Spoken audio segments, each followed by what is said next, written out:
You've got a great idea for a small business, but you just can't get it off the ground. You want to be your own boss, set your own hours. Well, new year means new opportunities, and Shopify's got you covered to help get your venture off the ground. Shopify makes it easy to manage your growing business. You can get your store up and running easily with thousands of customizable templates. And they help with the details like shipping, taxes, and payments from one single dashboard. Don't kick yourself next holiday season when your 2025 resolution list looks the same as it does today. Make it happen with Shopify. Established in 2025 has a nice ring to it, doesn't it? Sign up for your $1 per month trial period at shopify.com/income, all lowercase. Go to shopify.com/income to start selling with Shopify today. Shopify.com/income. This episode is brought to you by State Farm. From your morning podcast to your afternoon playlist, State Farm knows you personalize your entire day, and that's why State Farm helps you personalize your insurance with the State Farm Personal Price Plan. It offers coverage options that help protect what you care about most at an affordable price just for you. Like a good neighbor, State Farm is there. Prices vary by state. Options selected by customer. Availability and eligibility may vary.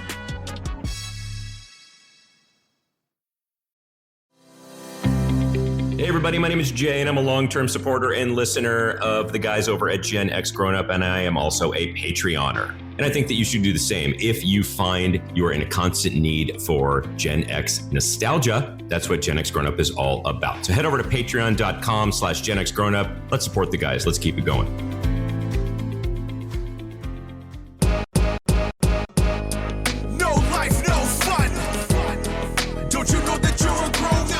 GenXGrownUp is a YouTube channel, website, and audio podcast you're listening to right now. All made for and by people who love exploring media, games, tech, and toys of yesterday and today through the eyes of Gen Xers who refuse to grow up.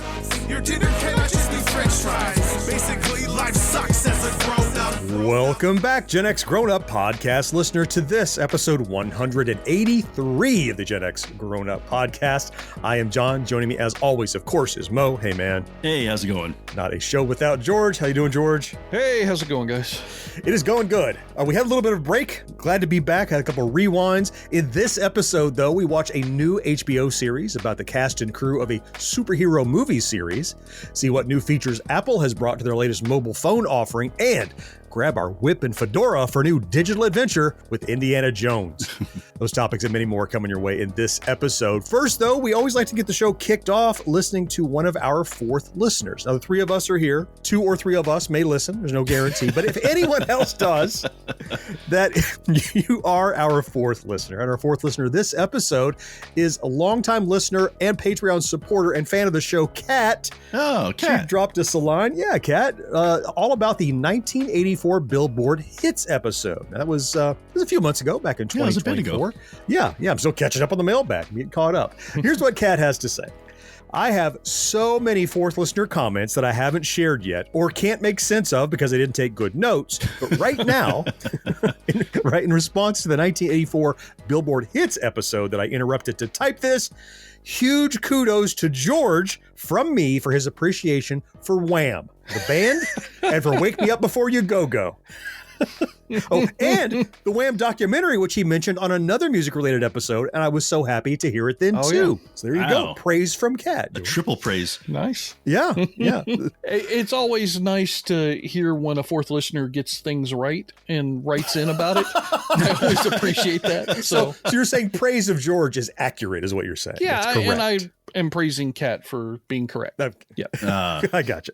She goes on to say, also, so happy I could help John with his excellent reflex reporting about the Duran Duran song. She's a huge Duran Duran fan. Yep. Also, general appreciation for Mo. Wow, I'm the George of this letter.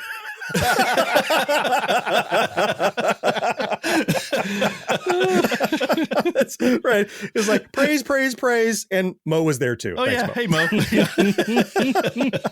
Mo. She wraps it up by saying, P.S. I forgive Mo and John for not being able to appreciate Wake Me Up Before You Go-Go. It's because it's dumb. It's just dumb. I don't like this. Wham. You see people doing the Carlton to that. You know? And you never heard from him again. Wham. Yeah. Kat, thank you for listening. Thanks for taking the time to actually write some notes that you could write in with. We love hearing from you. We appreciate your listenership and your support over on Patreon. Fourth listener, if you would like your email featured here on the show like we did Kat's, it's drop dead easy. Just hit us up at podcast@GenXGrownUp.com. We read every single one. And most of them, like Kat's, will eventually make the show. With that good business behind us, then it's time to jump into the body of episode 183 after this quick break. I think you're on mute. Workday starting to sound the same? I think you're on mute. Find something that sounds better for your career on LinkedIn. With LinkedIn Job Collections, you can browse curated collections by relevant industries and benefits, like flex PTO or hybrid workplaces, so you can find the right job for you. Get started at linkedin.com/jobs. Finding where you fit. LinkedIn knows how. You're listening to Gen X Grown Up. But if you have a friend who's not yet listening, why not? Tell them about us. They'll thank you later. Fellow Americans, stop dragging your feet. Wear kitties when you're going to go out on a date. Look great. But do you know your feet need a little love? Kitty knows. What an agonizing, enterprising, hard kind of day you spend working overtime. You. It's small. You. When you shop, you need shoes for it all. To say comfort and style. If you're young at heart or young enough to remember, come to Kitty and explore at the Great American, Great American, Great American Shoe Store. We're to get cooking, as we always do, talking about media that we have been checking out since we last spoke. And it's been a few weeks. Now, this could be television or movies or films or books or comics or music or whatever you have been enjoying. And I'm going to start with you, Mo. There's something you've been checking out that I saw a few months ago and loved. What'd you see? Yeah, it's The Substance, which caught my attention because Demi Moore just won a Golden Globe for it. Yep. Wow. Okay, so how do you gauge a good movie, right? It could be you come out of the theater thinking, wow, this is a great movie. Or it's a movie that you're still thinking about days later. There you go. Right? This is definitely in the latter category. Yeah. I hesitate to say, I should say people should see it, but I can't say I recommend them to see it, if that makes sense, because I don't want to be responsible.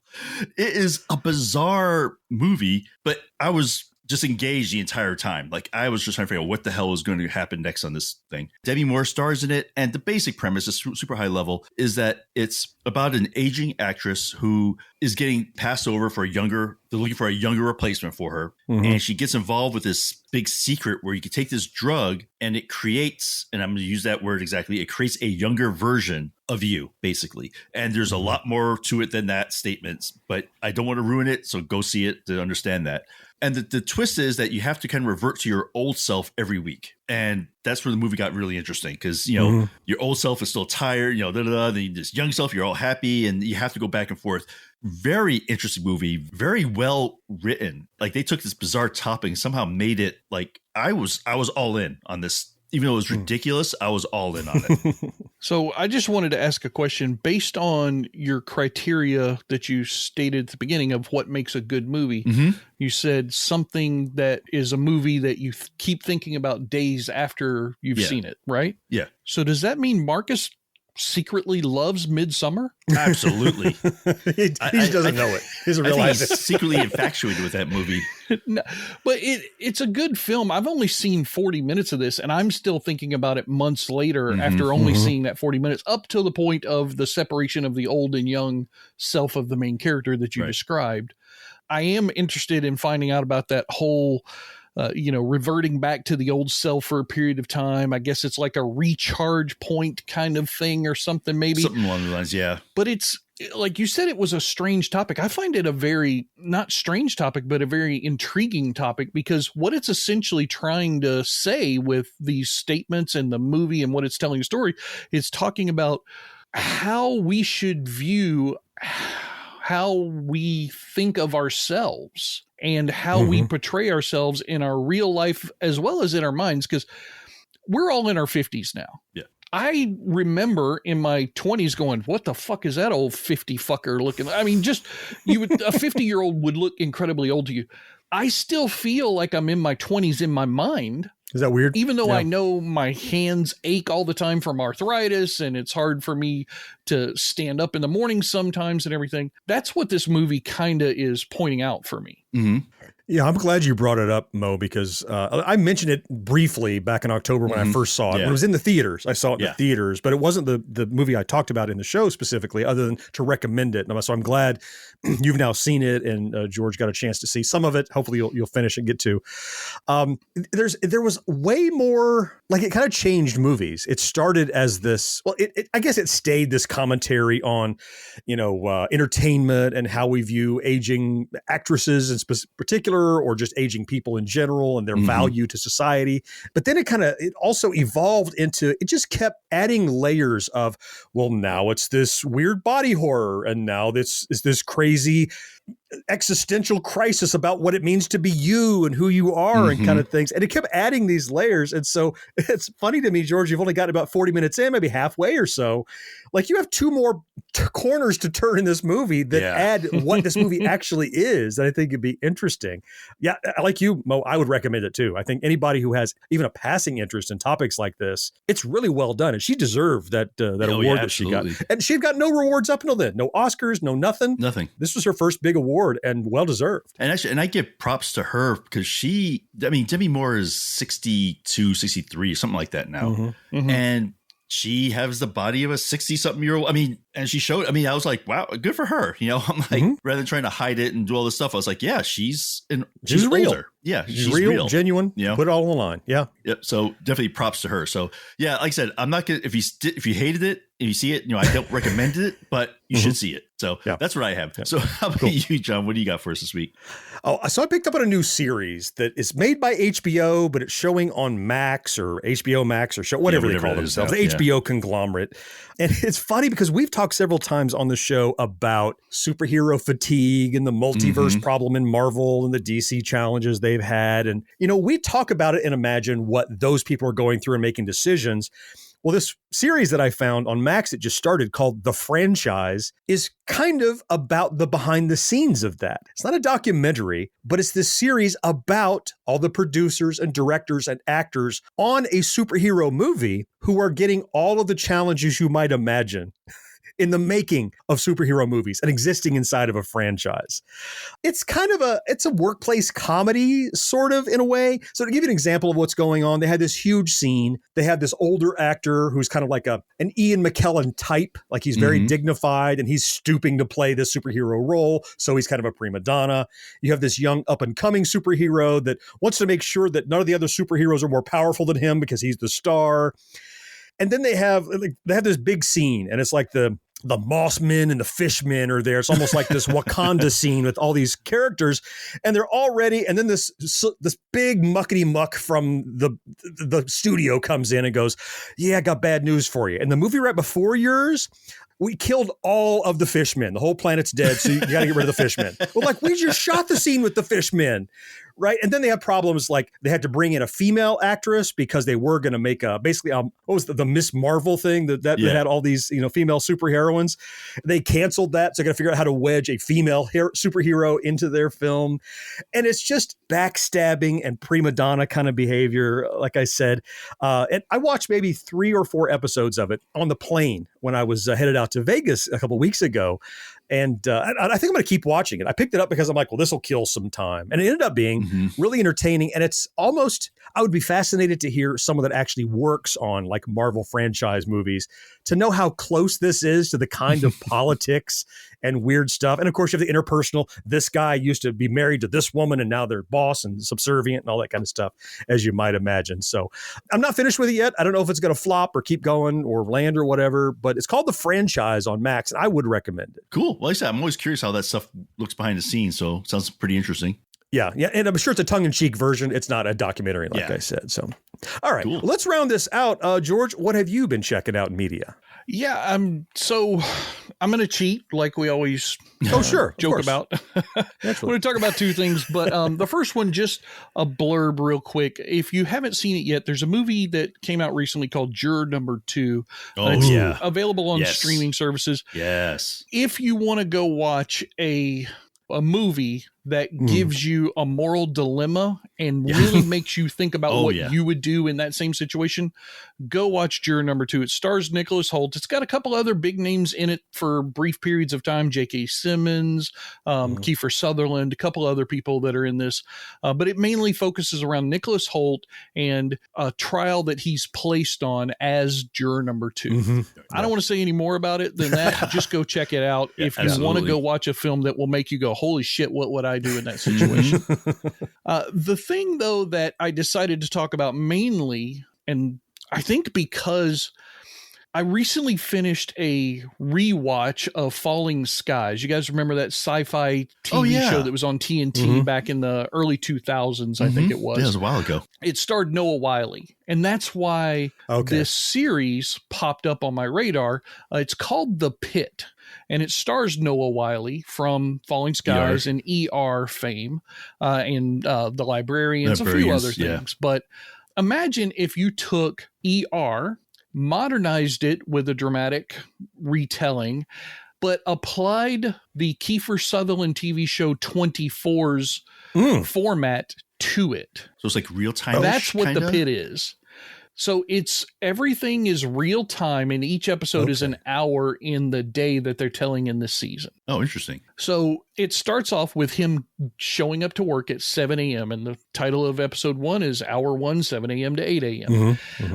Noah Wyle is an emergency room. I guess he's a director. I don't know what the person who's in charge of the emergency room is. But anyway, he's that in this place in Pittsburgh. Hence, they call it The Pit because the place never gets any funding, but it's also in Pittsburgh. Double entendre. Ha, ha, ha.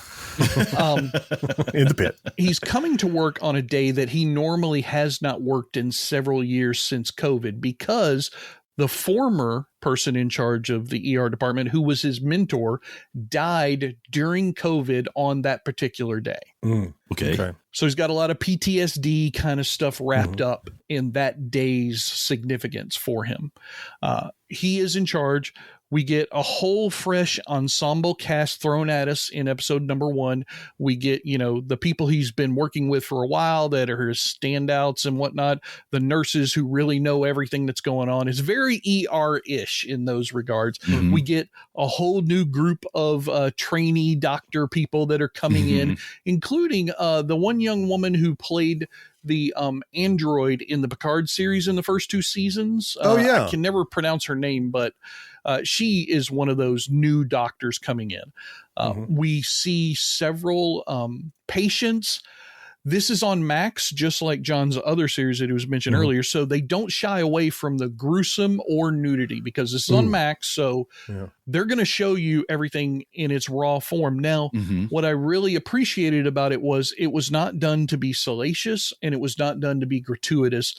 When they showed you something disturbing, it was done for a specific reason and in a specific way. When they showed nudity in a couple of brief moments, it wasn't like, this supermodel man or woman is being nude on camera to titillate us or anything. It was, no, this person needs to have their clothes cut off so that we can save their life kind of a feeling. Very intriguing so far. They're releasing it week by week, which is unique in the days of streaming. So far, there are 3 episodes out. The third one just dropped yesterday, so I haven't watched that one yet. But the first 2 episodes are really, really good. I love Noah Wyle. If you're going to make a dramatic TV series about an emergency room department, you got to fucking have Noah Wyle in it. Really? Apparently. I mean, why are you even trying? Right. He's kind of the cornerstone. He started ER. He was in the very first episode, was all the way through to the end. It's a really interesting, good series. I don't know if it'll get enough recognition to do another season. And because 24 is so synonymous with that whole real-time format, I don't think it will punch above the weight of that show in order to garner an audience because of that. But I think it's a deserved watch for most people who like drama TV. Okay. There's something cool about that 24. I haven't seen anybody do that 24 mechanic, or certainly not well, or I can't remember many people doing it. There's something about the urgency and the immediacy of knowing that time passing is real time passing. Now, of course, there's the irony that everything crazy seems to happen at 1 minute till the top of the hour, so it can be a cliffhanger to the next episode. But that's the structure of TV, and that's kind of what makes it fun. It was a water cooler show for me. So I'm not a big medical show guy, but I like the comedy you gave us, the St. Denis Medical. So I'm willing to give this one a shot. I think because of the mechanic. Completely opposite of St. Denis, no question. This is not going to make you laugh. This is going to make you feel a little sad, a little depressed, based on because you get the sense that what they're showing you feels like it's probably fairly true to life, right? Like when we've seen when we've seen other medical drama shows, they have sometimes been fantastical. You know, these people coming up with these wild diagnoses off the top of their head and saving the life and all that kind of. That doesn't happen so far with this show. This show feels grounded in reality. So you may not want to watch it if you've got any plans to go to an ER anytime soon, but you may want to watch it if you've got some plans to go to an ER anytime soon. Got it. I think I will check it out, though. Cool. Thanks for the recommendation. The last thing you want to hear when you need your auto insurance most is a robot with countless irrelevant menu options, which is why with USAA Auto Insurance, you'll get great service that is easy and reliable, all at the touch of a button. Get a quote today. Restrictions apply. To realize the future America needs, we understand what's needed from us. To face each threat head on. We've earned our place in the fight for our nation's future. We are Marines. We were made for this. Be sure to subscribe to or follow Gen X Grown Up wherever you listen. And while you're there, rate and review the show too. It helps more than you know. Like to try Total? Oh, no. No, we've been eating shredded wheat since our little girl could hold a spoon. Well, I hope you're hungry. Yes. Oh, yeah. Great, because you'll each have to eat 12 bowls of shredded wheat to get the vitamin nutrition in just one bowl of Total. 12 bowls? 12 bowls? Uh-huh. Total has 100% of 9 vitamins and iron. It takes 12 bowls of shredded wheat to get that. 12 bowls? Or you could try Total. 1 bowl, 100%. All right, for Tekken Toys, for our inaugural New Year's 2025 Tekken Toys. Yeah. George, why don't you kick us off? What do you got for us today? I don't know. What did I put on the damn list? I don't know. Let me see. I changed it like 6 times. We did say we're all over 50, right? I mean, that was clear, right?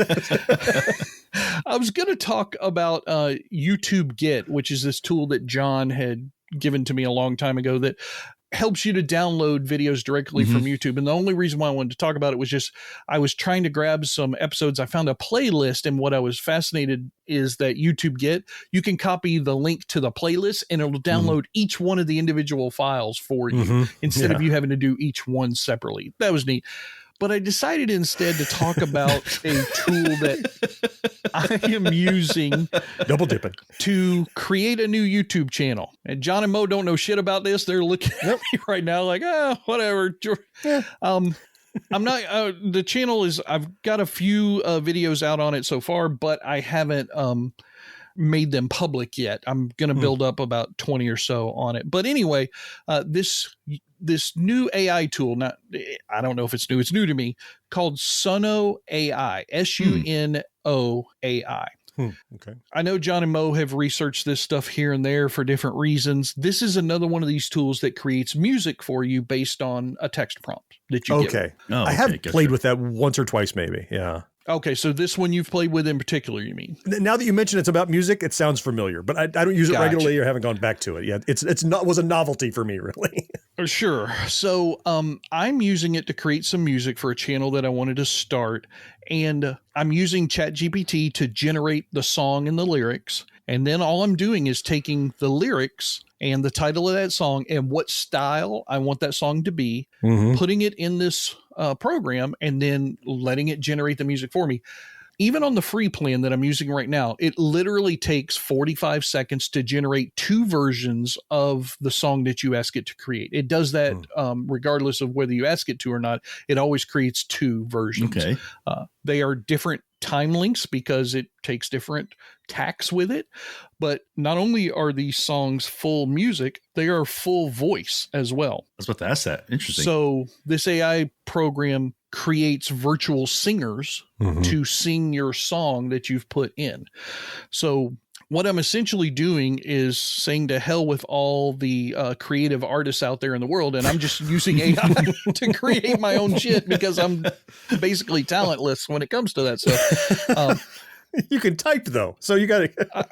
ChatGPT is writing a song for me in like 15 seconds. Sono is creating the song in like another 45. So in under a minute, I'm creating a song. I'm using another one that I'll talk about in the next episode that I'm creating the videos for those songs from. I see. And then I just pair them together in a video editor. I have the video editor create the lyric tracks for the bouncing ball kind of stuff along the bottom of the song. And I've got a whole song created and ready to go on YouTube with SEO and titling and everything in about 20 minutes. Jeez. So my first question is, are they good songs? So what are you producing? How do they come out? Are worthy, you think people are going to want to watch and enjoy on YouTube? I'm guessing there's some value or wouldn't keep doing it. How are you finding them in terms of like somebody coming, not fascinated by the AI, but in the actual song quality? So the song quality, how do I describe it? I'm targeting a specific audience of viewers. Okay. So that part makes the songs need to have a specific genre and they need to come out a certain way. The first song that I asked it to create, the two versions that it created, I swore to God, they sounded professionally produced with real singers in a real studio. I could not tell the difference between a human being and what this thing put out. It is unbelievable how good this particular tool is at creating those songs. I'm totally happy with the product that I'm getting out of this for free. They do have a paid tier. I just haven't signed up for it yet. But yeah, it's kind of breathtaking. Now, ChatGPT is already pretty good, and I'm using that for some stuff. But also the one that creates the videos for me, that one, I'm trying to find alternatives for that one because it's the only one I know that does the thing, but it's super expensive. I can basically, for the $10 a month I'm paying on that one, I can create one song's worth of videos per month, which is not going to be good. I need to produce like 10 or 15 per month to have any impact on YouTube. But this particular, the thing that creates the song, Sono AI, it's brilliant. I love it. Okay. Interesting. Well, I look forward to getting a link and invitation to subscribe. Yeah. Like and subscribe. All right, John, the thing you put on your list, now that I'm actually looking at the list again, is something that we are all three pretty familiar with thanks to some recent coverage that you have taken upon yourself in Vegas. Yeah. Now, I'm sure I'm going to talk about this again later when this thing is released, but I didn't want to wait to talk about it in 5 or 6 months. I want to talk about it now because it's really remarkable, and it's in some ways more and in some ways less than people were expecting, but I think it's going to make a splash when it releases. So what you're alluding to, George, is that just like last year, I was happy to be invited out to the Consumer Electronics Show to stand at the booth with My Arcade and help them introduce their new products for this year. And the one that was by far the show stealer and the one that made it on the most other videos of other tech channels and everything was a new handheld, kind of think like a Nintendo Switch or a Steam Deck, called the Atari Gamestation Go. Now this really, if you've never seen it before, it's easy to imagine. Imagine a Nintendo Switch that's Atari games. That's kind of what it is. It's an evolution of the Gamestation Pro, the plug and play console that we got back in the fall of 2023. But this is an elevated set of internals, an elevated chipset, and a handheld version. But you can still plug it into your TV and play all those games if you want to. And like the Gamestation Pro before it, it includes Atari 2600 and 5200 and 7800 and arcade games and some other games on there that aren't. Plus the internals now mean Atari Recharged games are being recompiled to run on this thing. These are modern versions, the ones that Atari put out just recently. But the thing that I think is stealing the show, and George, you even talked about on your bit-by-bit news roundup last week, was about all of the inputs on this thing. So the Gamestation Pro had a joystick, 3 buttons, oddly placed, we could argue, and a paddle. So you could turn it and play, like breakout style games.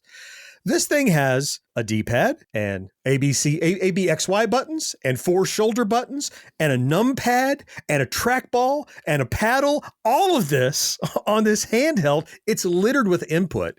So the options for what you can do and what you can play are nearly limitless. It's not perfect. There are things we could improve. There's a paddle, not a spinner. We talked about that before. And in fact, right now, it's not out yet. There are so many questions about it. I'm currently working on a video that will be out by the time you hear this episode, where I go through all of the comments on our initial reveal videos and pick the top 10 most frequently asked questions. I kind of dive into the answers and why they are what they are. But you're going to see more about this as the release approaches. It's scheduled right now for an August 2025 release, including it and the 2 accessory game pads and a big arcade stick you can play with. All those are options on this thing. It's really the evolution of what they did back in 2023. In fact, they first showed it in 2024 at the early CES, but it was delayed. It's not going to release until this year, and they spent that time to improve on it. So you're going to hear more about the Gamestation Go. You're going to hear more about a lot of the other products they showed off at CES, but keep an eye on us, especially on our YouTube channel. We'll be talking more about this as the release date nears and we get a chance to take a closer look. So I'm excited about it. I'm sure we're all looking forward to getting one in our hands and trying it out. Very cool. Okay. Mo, how about you? What are you looking at in the world of tech and toys? So I recently got married, as you guys know. And so we're now in the process of consolidating all our accounts that we have, Netflix and Disney, and which has the added benefit of we're able to now kick off our children off these accounts. Like, hey, wait, you can do that? I didn't know you could do that. We're switching, so you can't be on it anymore. You got to get your own. You have a job. And so one of the things we did was we merged our cell phone plans. And I had the iPhone 14. Was very happy with it. Had no intention of upgrading. But when I switched over from AT&T to T-Mobile, they said like, hey, for like new $10, you can get the brand new phone. And it's like, right, sure, why not? So I wound up getting the new iPhone 16. It's the Pro Max, so it's the one that's a little bit bigger, a little bit beefier, I guess. And I really didn't care to get the new one because I didn't think it really had enough features to make it worthwhile, quite honestly. And I still kind of feel that way, actually, even having gotten it. It does have a couple of things which I think are cool and I think are very convenient. Like it has a camera button on the side, which is nice. That you could just you want to take a picture, you just push this one button on the side and it's your camera. And it has it's a button, but you could slide your finger up and down so you could change camera settings as well from there. Okay. So again, if you want to take a quick picture, it has a neat little feature to do that, which I said, okay, that's kind of cool. It's USB-C, which is the biggest reason I can see for getting that. Thank God. Finally, Apple. Jeez. Yeah, get rid of all those freaking lightning cables in the house now. We don't need them. And it has the Apple AI thing built into it now. So it has a whole bunch of AI tools now that are built into it. It has one that does your pictures. It has things like you can do a picture and it'll turn it to a cartoon for you. You could take a picture and say remove something. It'll remove things from your pictures for you using AI.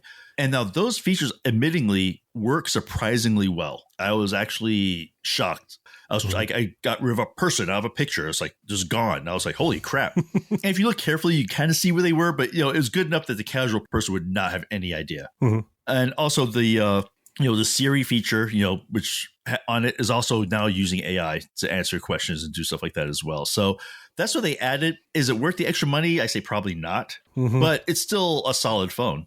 So like if you didn't have a phone, hooray, all this stuff, right? So you got in a plan, extra $10 a month. Do you have any idea what, so you got the Big Mac Daddy, you got the Pro Max, Super Duper Ultra, whatever. Yeah. That's got to be like a $1,200-$1,500 phone, right? It's like, I think it's almost 13. Yeah. It's like ridiculously priced. That's why I had no intention of upgrading at all. But they said like, $20. That's not that ridiculously priced though, compared to like the flips and folds that are out there these days. That's true. $2,000. Yeah. They're getting crazily priced. I mean, John, you're the one that started me on this whole Apple trip. Way back when. I remember you got one. I think and then I jumped ship on you. I know. Then you leave. But yeah, that was the iPhone 2. Was that your first one? No, the 3GS, I think, was the very first one I ever got. Yeah. And then I had up until the 6. Yep. And that was when I just decided to try Android and I've never gone back. I've been happy with it. Well, I guess I've been happy with Samsung. Yeah. Because that's kind of the premium phone of the Android line. I think the criticism of Android often is like, it's all over the road and there's no consistency. Well, Samsung kind of is the Apple of Android, aren't they? They kind of make it uniform with your own UI. Certainly in this country. I mean, there's other manufacturers in other countries that Like we Huawei. don't have access to, unfortunately. Yeah. But yeah. Yeah. Again, new phone. I mean, it's a nice screen. The screen's a little bit bigger. It goes out to the edge a little bit more than the old one does. It's like mostly waterproof for all intents and purposes. If you're in the rain, it gets caught. It's fine. Like water shouldn't damage it as easily as the other ones. So it has some little things which I'm like, okay, they're nice. Again, if any other circumstances, I would not have upgraded at all. Yeah. You know, my old phone worked perfectly well. The best thing I like about it, of all the features that they did, is the freaking USB-C. That's like my favorite feature on this thing. So go figure. Did you trade in your old phone, the 14, or did you give it to somebody else? I traded in. So that's a couple years old. What'd they give you for it? Any idea? Oh God, they gave me a lot for it actually. I think they gave me like 600, 700. Oh, that's nice. Yeah. That's like half of the cost of this phone. That's good. And then they had a deal for switching. You got the super discount on the new phone. So the new phone wound up costing me like a couple $100 all said and done. So for that, I'm like, yeah. It's not enough to pull me back to Apple, but I am curious about those AI tools. And it's just software. There's no reason it couldn't come to Android. Somebody's just got to do it. There's a new processor on it now. I guess that they're supposed to be able to handle it. Who knows? They always say that. Yeah, I know. That's exactly. John, if you want to make sure you feel good about staying with Android, those features and AI tools have been available on Android for years. So have they? Okay, maybe I just got using them. Probably. Welcome to the party, I don't know Apple. about Samsung, but I know they're on Google Pixel. Oh, okay. Oh, yeah. I know. One of the funny things that Apple now makes it really easy to trade up phones. Like, matter of fact, you kind of put your phones together, your new and old one, and it copies everything over for you. Yes. Yeah. And so the lady's like, "Oh, this will take like 5 minutes." 47 minutes later, she's like, "How much stuff do you have on your phone?" I'm like, "A lot." Yeah. All right, Mo. Well, to echo George, Samsung's had that for years too. We've been doing it. Oh yeah, absolutely. They say Apple just waits till Samsung does it and then tries to do a little bit better, but they not do. always. They do, and they typically do. Yeah. Yeah. So I'm glad you're happy with it and didn't have to pay through the nose for it. So that's good. Yep. This episode is brought to you by Indeed. When your computer breaks, you don't wait for it to magically start working again. You fix the problem. So why wait to hire the people your company desperately needs? Use Indeed's sponsored jobs to hire top talent fast. And even better, you only pay for results. There's no need to wait. Speed up your hiring with a $75 sponsored job credit at Indeed.com/podcast. Terms and conditions apply.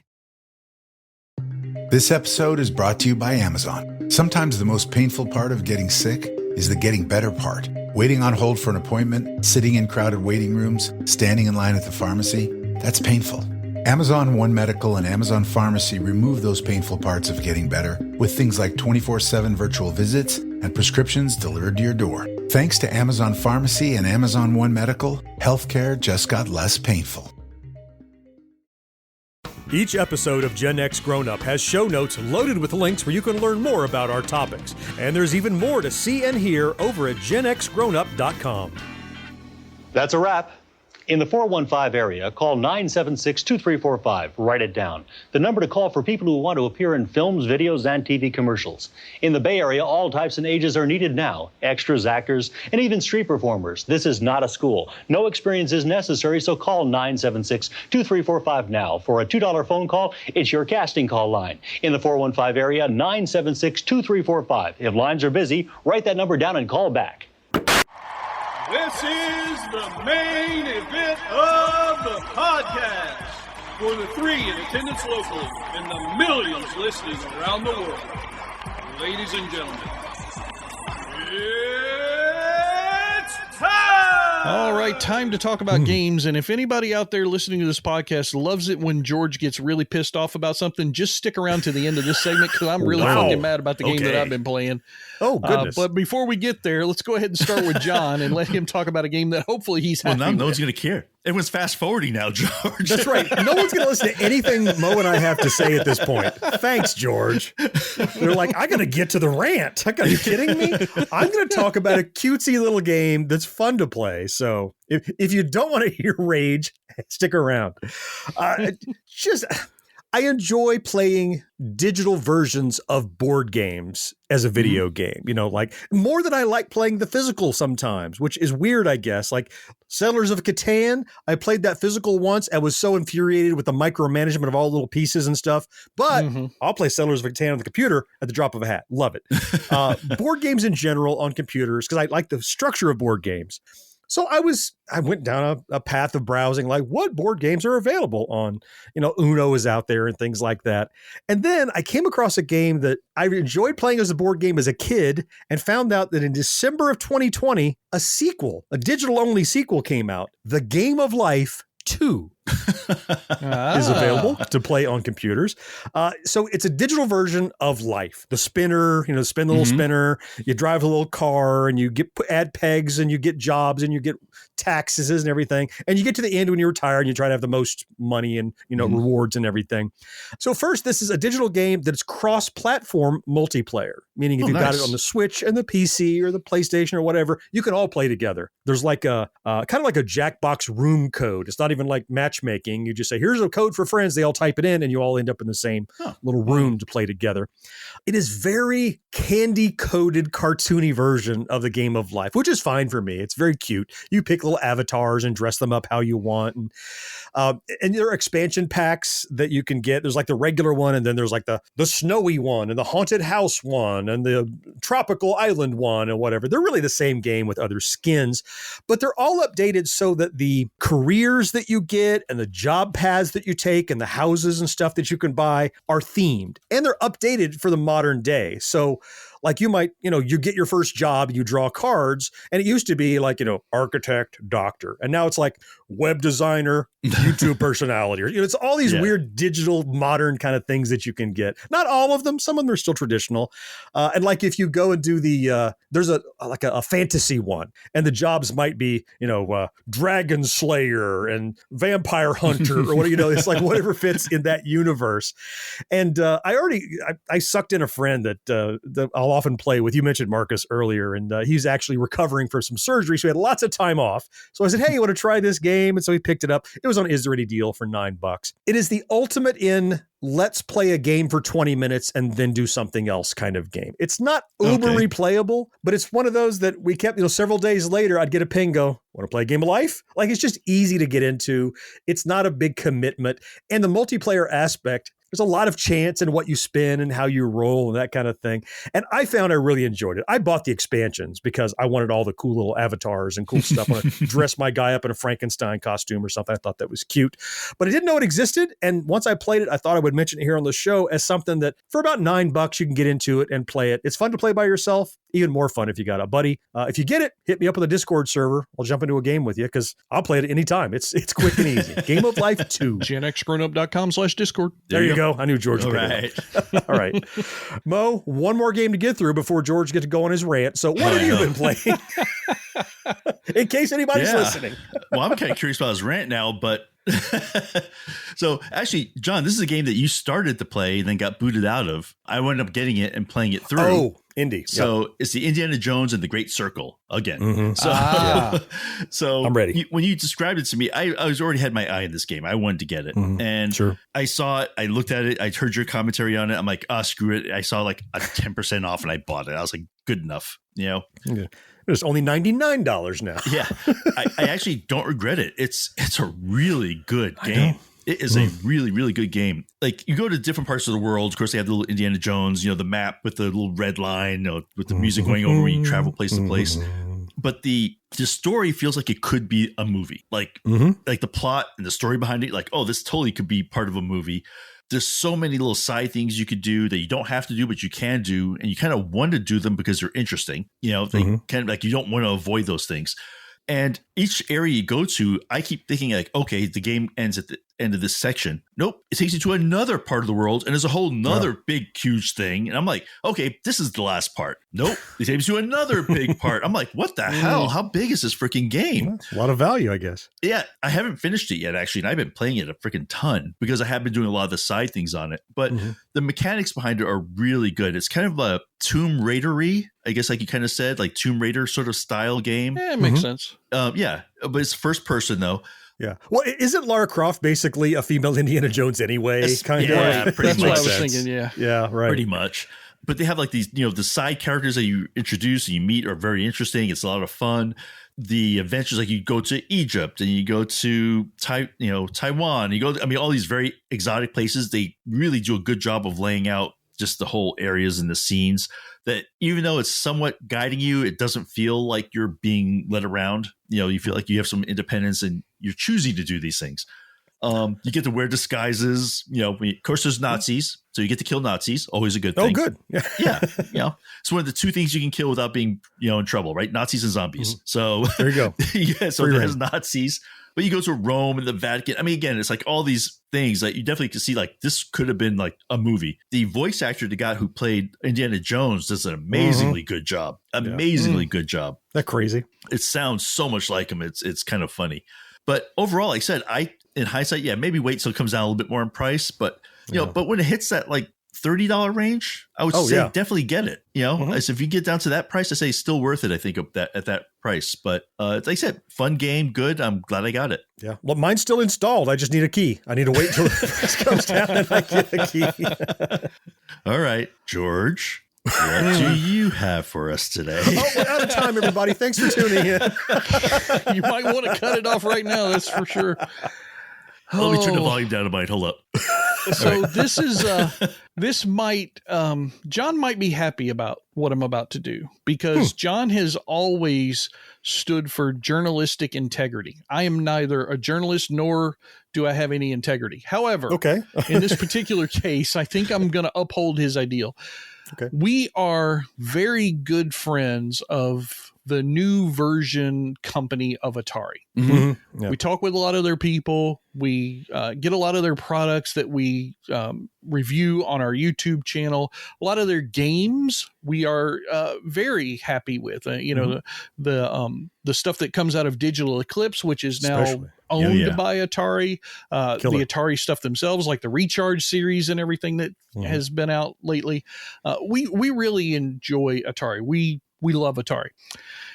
Fuck them on balls of steel, though. God damn it. How did they fuck this up this badly? Holy shit. Yeah. It was the pinball game, right? Balls of Steel? Yes. And you're a pinball super fan. Okay. All right, and that's why I'm mad. All right. So, John, you previewed the physical device that Balls of Steel is going to come out on later in the year at CES. Yeah. I wasn't terribly impressed because I thought they could have done more with what they had available to them. But I was like, okay, at least they're testing the waters in that market. There's a lot of virtual pinball stuff going on right now because it's a growing movement. There's even what is it, like an 80% sized pinball that's going to come out later this year that's on Kickstarter right now that's under $1,000. Oh, wow. So yeah, there's a lot of good things going on in pinball. Balls of Steel is not one of those good things. Oh my. So the original Balls of Steel came out in, I think it was like around late 90s, 97, 98, something like that. Sounds right. That game was fun. It wasn't groundbreaking. We had already had full tilt pinball on Windows back in Windows 95, which had probably one of the most famous of all time virtual pinball machines, Space Cadet. It even got put into Microsoft as a default game, like with Solitaire and everything else at some point. Those games were fun. Their physics weren't great, but they weren't bad either. Like the ball didn't feel like it was floating away or anything like that. This Balls of Steel remake, which is done by another company and then published by Atari, the physics are awful. The ball at one point feels like it has no weight, and then at another point in the exact same movement feels like it has the weight of 3 pinballs. The play fields are terrible. They have this scrolling effect because they can't show you the entire play field on screen on 4 of their 6 machines.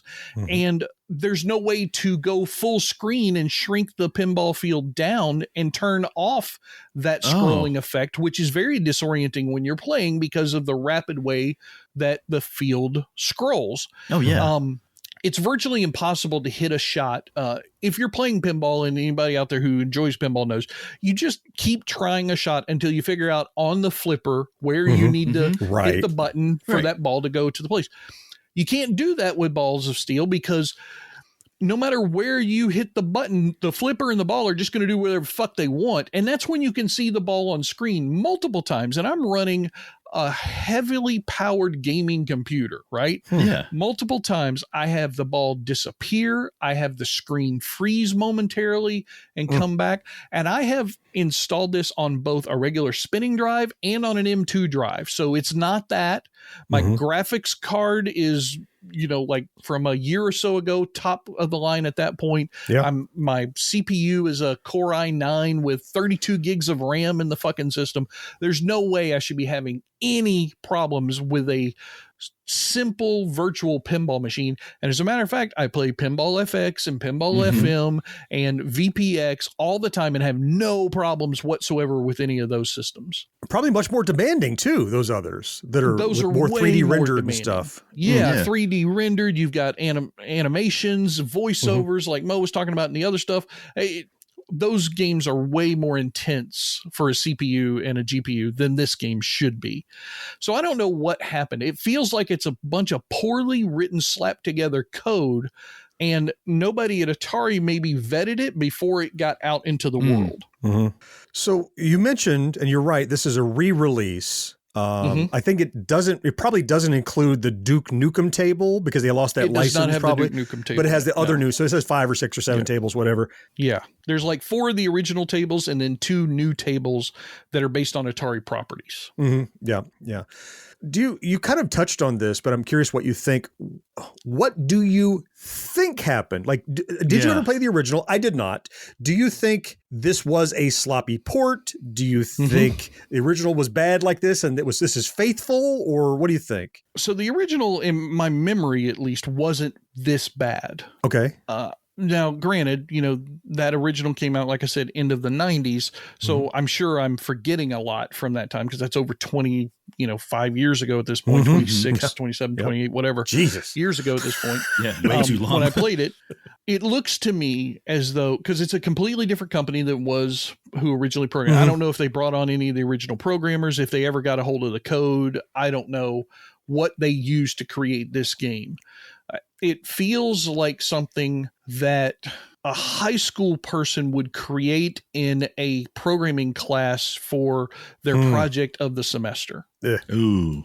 It's that fucking bad. I have seen better projects come out of educational institutions for video games than this ever will be. I mean, it's bad. It's bad. It's bad. And it really makes me upset because I love pinball and I love Atari and I wanted this to be good. Sure. And I did everything I could to make it good. And God bless the Atari people if they listen to this. I'm not saying don't ever send me another key again because I love it when you guys send me keys to try these games out. I mean, they're not gonna, but you're not saying that. But for the love of all that's holy, just, I don't know, do a little bit more quality control before you publish something that somebody else wrote. This is not good.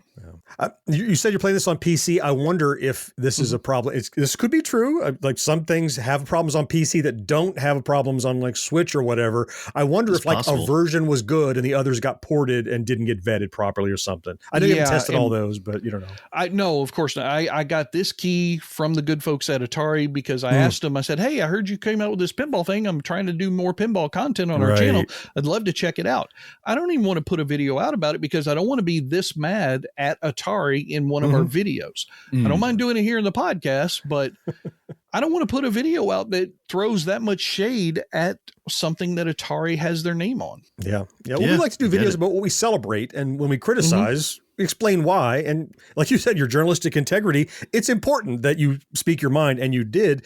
That's how companies improve. That's how they know where they're missing. So yeah, all that kind of stuff is valid. And I appreciate that you did take the time to share this. And if they're here, they could patch it. They could fix it if they were, of a mind to. Hopefully. Yeah. I would love for them to, I mean, I'm playing this through Steam. If they patch it, I'll obviously get the update and I'll give it another shot and see if it's any better. But oh boy, they got some work to do to convert me to a fan.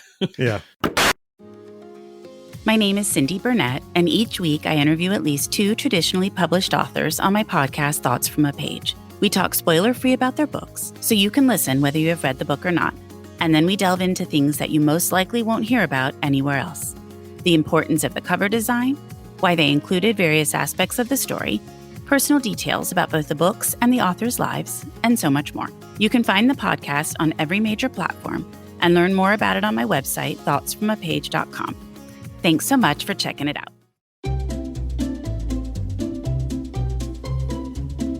Hello, and welcome to Novel Conversations, a podcast about the world's greatest stories.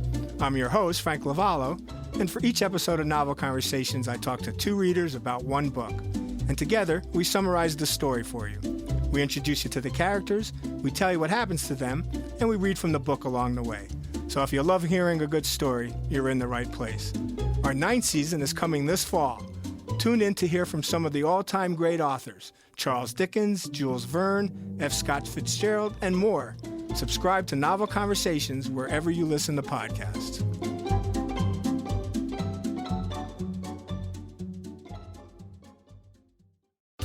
If you're a die-hard Gen X grown-up, you can pledge your support by clicking join on YouTube or by becoming a patron at GenXGrownUp.com/Patreon. The end is near. Our doors are closing. Yep, Resign's going out of business. Going out of business. So millions of dollars worth, literally thousands of the very top quality Oriental rugs are selling for up to 75% off. Just imagine getting the Persian or other handmade rug of your dreams at the lowest possible price, because Resign must raise the cash and can't afford to be undersold. The selection is great, but if you want to get your dream rug, you'd better step on it. Resign Rug Company, Tam Junction, Mill Valley. Take the Stinson Beach exit to Shoreline Highway. Now, as we come into the last segment of the show, we always like to take a moment here to talk about the things we're currently looking at or looking forward to between now and the next time we get together. And I have a few that I'll get started with. First, I'm surprised you comic book guys didn't get this one, but there's a new series coming to Disney Plus January 29th, Your Friendly Neighborhood Spider-Man. This is an animated series that looks to be following the young Peter Parker in school and his school stuff. Then the movies, we see him in school, then he goes on to be a superhero. Right. We don't really focus that much on the school stuff. And this is just looks to be a kid in high school being Spider-Man in the early days of Spider-Man. It looks very comic booky. It looks very interesting. And me being a non-comic book guy, I love Spider-Man. This looks really good, and I'm excited about that. Cool. The next one I have is I wish I was more excited about, but I am looking forward to it. This is what they call a long trek, a Star Trek movie called Star Trek Section 31. Coming to Paramount Plus January 23rd, which I think is just the day after this episode drops. And I wouldn't say I'm not looking forward to it. I'm cautious about it. It looks very dark. It looks very bleak. And that's what Section 31 is about. It's this secret organization inside of Starfleet. I get that. But from what I've seen, it doesn't feel much like what I want out of Star Trek, but I'm prepared to be wrong if that's the case. I'm going to watch it. I'm going to watch it. And finally, what I'm probably most looking forward to just dropped today as we record this. And it's coming out week by week. And that's the second season of Severance on Apple. What are both of you talked to me about Severance way back a couple of years ago when it came out? You were excited about it. And I never watched it. I watched the first episode. Went, that's interesting. And didn't go back to it. And then when I heard a second season was coming, I'm like, oh, well, now maybe I'll check it out. And I'm so glad I did. And I'm so glad I didn't watch the first season until recently, because after the last episode, I'd have been so pissed off for 2 years. But as it is, I binged it in a couple of months ago. And so I just had like a month or two to wait. And so it's just starting now, and it's going to be running through March. I think it's another 10 or 12 episodes. Really great series. If you haven't watched it, I know you guys have. Listeners, it's really good. I'm looking forward to the second season coming out now and in the next few weeks. Nice. That's me, George. What do you have you're looking forward to? Well, so everything I'm looking forward to is on a personal level. All the stuff that you guys are talking about and you're looking forward to in the entertainment world, I am absolutely looking forward to. Star Trek Section 31, The Neighborhood Spider-Man, Severance 2. Mo's got a TV show in his looking forward to thing that I've been waiting for its season 4 forever, it feels like. But on the personal side, I haven't given many updates about this subject, but I wanted to talk just a moment about my wife and her recovery from her stroke. So the first thing in my list is that I just recently completed some bathroom renovations for her. So I'm super happy that we're getting an opportunity for her to be able to get back to a little bit more of a normal routine with the the disability that she has now that she's working through for rehab, but at least now she won't have to go to the other bathroom down the hall to take a shower. Now she'll be able to take a shower in her bathroom that's attached to her bedroom so that she feels comfortable. That's a big win for me. And yeah, I spent a crap ton of money that I wouldn't have normally spent on this type of a thing, but it was for her. So that made it okay for me. And the second thing on my list is more improvements for her. So Grace recently has been doing really, really well with the physical side of things and going back to work. So she's now working for 6 hours a day at her state job remotely. On the physical side, she has gone from just walking a couple of laps around the living room back in September to now she walks pretty much all the time everywhere in the house with her walker. So much so that she even recently at the therapy place started walking flights of stairs with just holding on to the handrail of the stairs. That's fantastic. Oh, wow. That one's crazy because walking stairs for a person who has lost functionality of one of their legs is incredibly, it's one of the most difficult things they can do. And she is going up and down, not even having to step on the same step with both feet, but literally alternating stairs like you would normally walk. Like them. regular stair walking. Yeah. When you told me that the other day, I was so excited, so happy. Yeah. She's very happy and proud of that. And I am happy and proud for her. And I think the thing I'm most looking forward to is I'm starting to see a little bit of a light at the end of this years-long tunnel to where we can start to plan regular life stuff again. I couldn't plan for us to go on a vacation. Right. Just too cumbersome and too stressful for her and me and anybody else who might be going with us. Now we're looking forward to things like SFGE for next year because I wholly believe she'll just be walking around the convention and doing what she wants to do. Now she's going to be a little slow and she's going to get a little tired because it's a very big place that you walk around in at that convention. George, in fairness, we're a little slow and get a little tired too. She'll still be faster so that's okay. Come on. Yeah, that's all right. But I think she will. She'll certainly be in far better shape. Now, I fully expect her to be 100% on a rollator by that point, as opposed to just a regular walker. And I think at the physical therapy place, she'll probably even be on one of those canes that has like 4 legs and stuff on it in therapy. So that's tremendous. Yeah, she's pushing every day. We've got appointments with specialists coming up here in February to do more scans and stuff, but she's getting better, and that makes me happy. That's awesome. So everybody who's thrown support over on Discord, GenXGrownUp.com/Discord, or through video comments or emails that you've sent over, thank you so much. Your good thoughts and prayers are definitely seeming to help because she is getting better. So, tremendous. That's great. Good news all around. Mo, yeah. What do you got to top that? I'm just going to just stealing the thunder of every segment this show. All right. So here's what I got. Everyone cares. So I am happy. Obviously, happy, amazingly happy for Grace and her progress. That's just freaking amazing. But also looking forward to Star Trek Section 31. Like John, I'm kind of, but I'm going to watch it. I know I'm going to watch it. Right.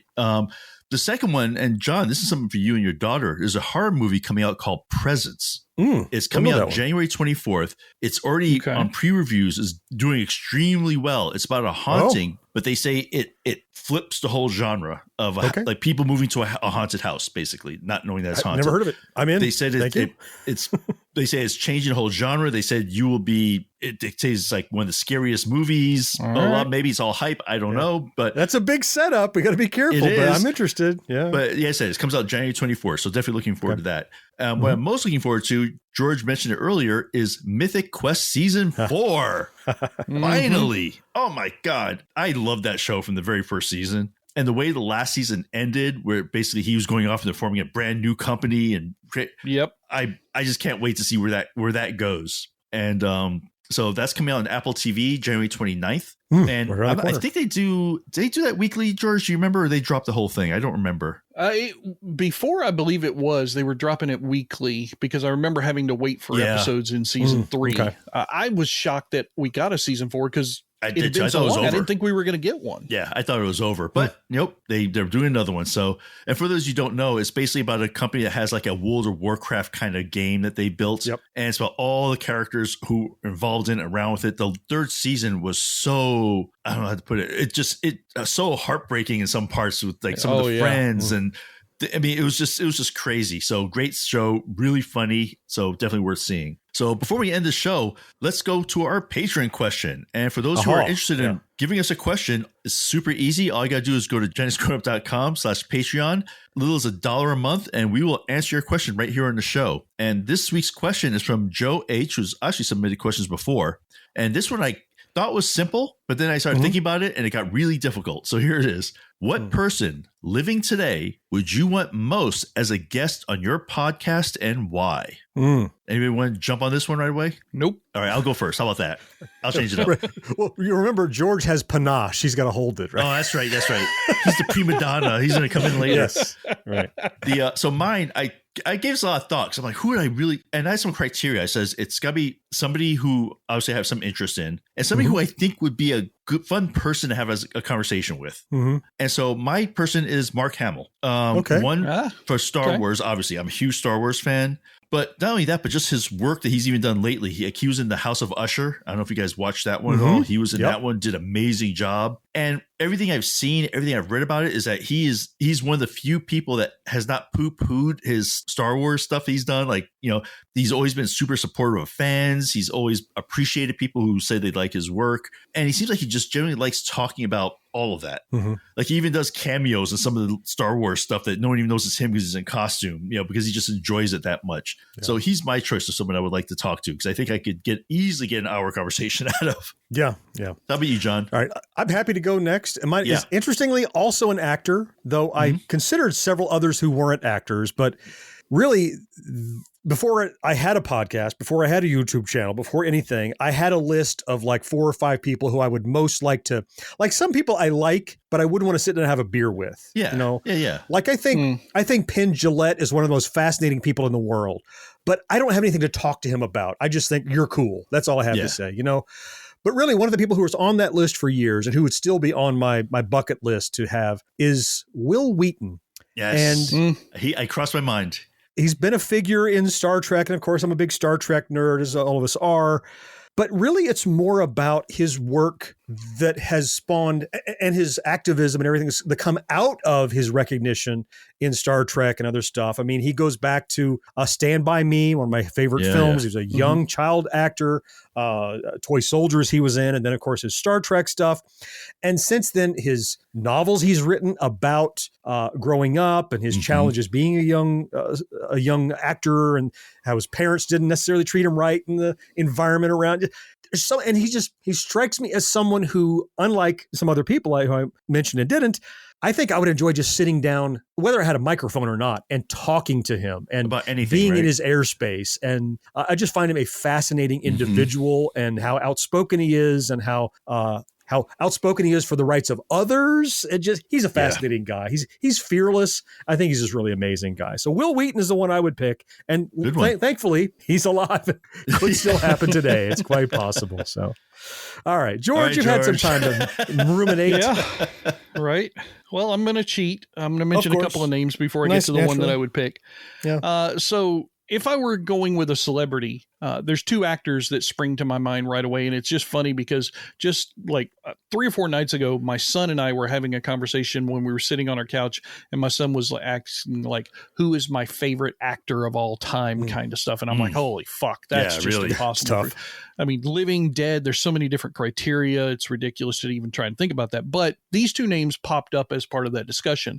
One would be Stanley Tucci. I would love to sit and talk with that guy. Fascinating. I really enjoy his work and what he's done in the genre. His stage work is tremendous. The other one is Keanu Reeves. I just find him fascinating that he is seemingly the most down-to-earth, nicest, good guy celebrity on the planet right now. Humble, rides subways, gets up and gives his seat up to people, just a normal, nice human being who arguably is head and shoulders financially and socially above me or anybody I know. But you guys know, John and I have been friends for a long time. I don't really get starstruck. We've done these Star Trek conventions for so long. I see these people. I'm like, yeah, you're just another person. You got to put your pants on the same way I do. Fuck off. I don't care. Wow. Those two guys I would like to talk to, but the person I would most want to have on my particular podcast would be my mother. Ooh. She has, to me, what would be a truly fascinating life story. And I'm not saying that because she's my mother. I love her to death, and she is.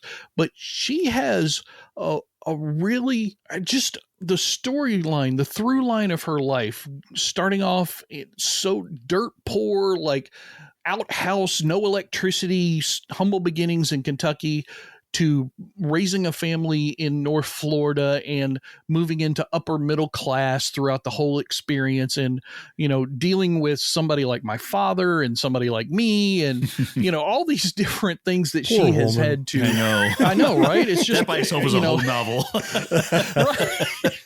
I just think she would be a fascinating guest. It might be difficult to get her to open up a little bit, but I think once I would be able to get her talking, I feel like it would just all spill out. And I feel like it would be really fascinating from one of those PBS, NPR kind of day in the life of a regular person storylines. Man, you ought to make it happen, man. I'd listen to that.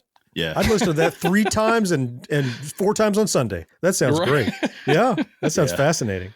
Yeah, you definitely should draw, because actually there's like my grandmother, I wish I had the opportunity to do that with. You know what I mean? Like if I could go back in time and, like I said, she lived a long time, so I had plenty of opportunities, but just to sit and never just came like up. ask her whole story, just begin. I mean, I've heard bits and pieces, but just to have her just tell it, I would give anything for that opportunity again. So my only problem is I don't have a podcast. You can share this one. You have one. It's right here. Just I'll ask her questions about you. We would love to talk to her about you. No. This is me interviewing her. You two fuckers aren't getting access. That's all. The sequel podcast is all of us asking follow-ups, you see. Right. That's the one that gets the ratings. Woo. Oh, what a sweet answer, George. And a great question, Joe. Thank you for that. So Joe was able to ask us that question because he's one of our financial supporters over on Patreon. And so many people do that. I have a couple more I want to thank. 2 more folks who headed over to patreon.com/GenXGrownUp, opened up their wallets and their hearts and said, we want to support what you guys do at GenXGrownUp. Jared B. and Kevin C., 2 more Patreon supporters with a regular monthly financial pledge for as little as $1 a month. Like Mo was saying, doesn't have to be more than that. Can be. We love it. We welcome it. But just to show your support, every little bit helps, and it does add up. So Jared and Kevin, thank you for adding your names to that roster of amazing people who really keep the lights on and keep us motivated here. We really appreciate you. That then is going to wrap it up for this edition of the Gen X Grown Up podcast. Don't worry, though. If you were worried, don't worry. We'll be back in 2 weeks with another one. Next week is the backtrack edition of our show. For the first backtrack of the new year, we're going back to call this a science-themed PBS show that I absolutely loved. 3, 2, 1 Contact. Maybe one of the most memorable theme songs to a show, too. We're going to run down the history of that, what the show was like and its legacy.